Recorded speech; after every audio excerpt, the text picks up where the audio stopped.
हमारी जो बॉडी की मूवमेंट होती है उसमें जो स्केलेटल मसल्स होती हैं बहुत ही इम्पॉर्टेंट रोल प्ले करती हैं, और जो मस्कुलर डिस्ट्रॉफी होती है उसमें जो स्केलेटल मसल्स होती हैं वो ही कमज़ोर हो जाती हैं, वीक हो जाती हैं, जिससे हमें चलने में, बैठ के उठने में प्रॉब्लम होती है।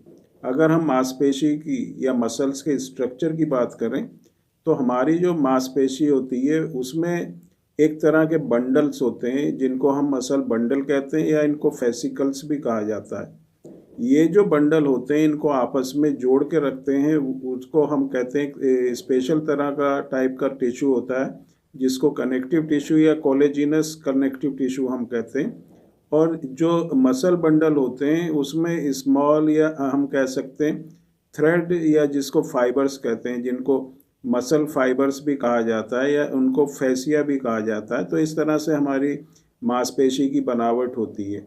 अब जो दूसरी चीज़ होती है, जो फाइबर होते हैं मांसपेशी में या मसल्स में, उसके ऊपर जो एक मेम्ब्रेन होती है उसको हम कहते हैं सार्कोलेमा।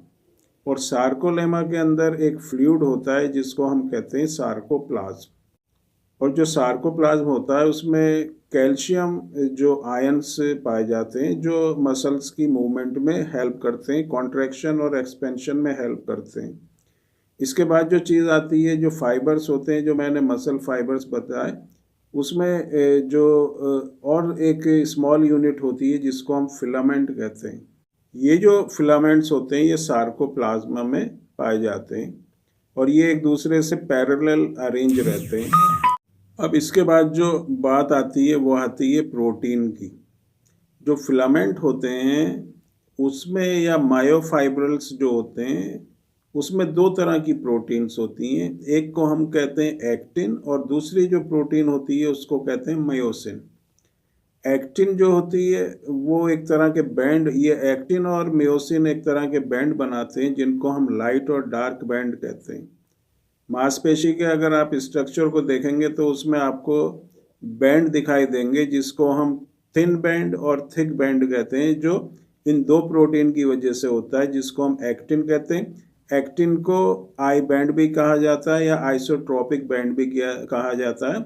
और जो मायोसिन होता है उसको हम जो है एक दूसरे नाम से जानते हैं, उसको हम ए बैंड या एन आइसोट्रोपिक बैंड भी कहते हैं।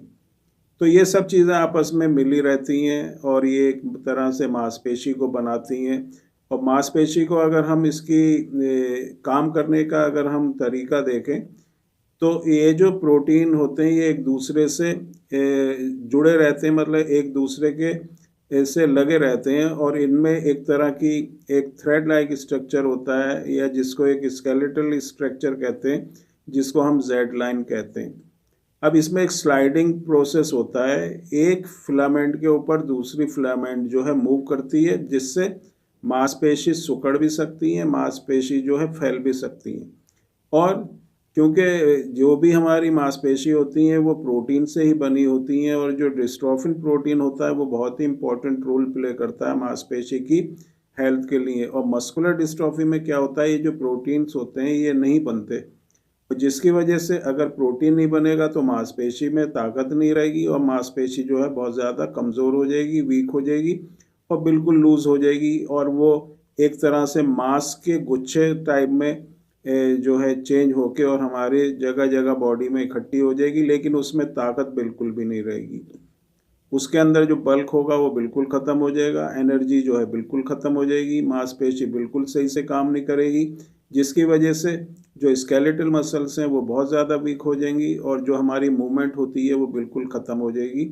हम इतने कमज़ोर हो जाएंगे जिनको मस्कुलर डिस्ट्रॉफी होती है कि वो बिल्कुल हिल भी नहीं पाएंगे, और एक दूसरी जगह से तो चलना तो बहुत दूर की बात है, थोड़ा सा आगे पीछे भी नहीं हो सकेंगे, खड़े भी नहीं हो सकेंगे बिना सपोर्ट के। तो इतना ही प्रॉब्लम होती है मस्कुलर डिस्ट्रॉफी में, इतनी ज़्यादा परेशानी होती है मस्कुलर डिस्ट्रॉफी में, इतनी ज़्यादा कमज़ोरी होती है जिन लोगों को मस्कुलर डिस्ट्रॉफी होती है, वो कोई भी अपना काम जो है अपने आप से नहीं कर पाते। और जैसे जैसे ये प्रॉब्लम बढ़ती है, क्योंकि प्रोग्रेसिव डिजीज़ है, टाइम के साथ बढ़ती है, तो दिक्कत और ज़्यादा बढ़ती ही चली जाती है। अब जो बात आती है इसके किस तरह से इसको हम ठीक कर सकते हैं, किस तरह से इसको हम सही कर सकते हैं, तो बेस्ट ऑप्शन जो होता है वो होम्योपैथिक मेडिसिन ही होता है। मांसपेशी की अगर हम बनावट को समझ लें, उसके स्ट्रक्चर को समझ लें, तो अब उसमें किस तरह से हम कौन सी मेडिसिन को यूज़ करेंगे जिससे इस तरह के जो मसल बंडल होंगे, मसल फाइबर होंगे, जो उनके अंदर प्रोटीन्स होंगे, वो कैसे बनेंगे और वो किस तरह से मांसपेशी को मजबूत करेंगे, या हम आसानी से इसको जो है बहुत हद तक रिकवर कर पाएंगे, इसको रिवाइव कर पाएंगे और कंडीशन को नॉर्मल की तरफ ला पाएंगे।